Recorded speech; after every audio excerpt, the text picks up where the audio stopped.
ഉത്തരേന്ത്യൻ നഗരങ്ങൾ ഉൾപ്പെടെ രാജ്യത്തിന്റെ വിവിധ ഭാഗങ്ങളിൽ കനത്ത മഴ തുടരുന്നു. അസമിലെ മഴക്കെടുതിയിൽ ഇതുവരെ 93 മരണമാണ് റിപ്പോർട്ട് ചെയ്തത്. ബ്രഹ്മപുത്ര നദി കരകവിഞ്ഞൊഴുകി.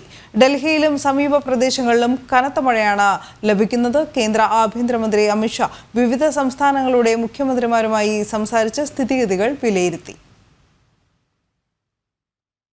ഉത്തരേന്ത്യൻ സംസ്ഥാനങ്ങളിലും വടക്കുകിഴക്കൻ മേഖലയിലും കനത്ത മഴ തുടരുകയാണ്. അസമിൽ പ്രളയത്തിൽ ഇതുവരെ 93 മരണം റിപ്പോർട്ട് ചെയ്തു. നിരവധി പേരെ കാണാതായിട്ടുണ്ട്.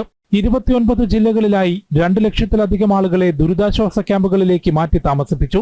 ബ്രഹ്മപുത്ര നദി കരകവിഞ്ഞൊഴുകുന്നതിനാൽ അതീവ ജാഗ്രതാ നിർദ്ദേശം നൽകിയിട്ടുണ്ട്.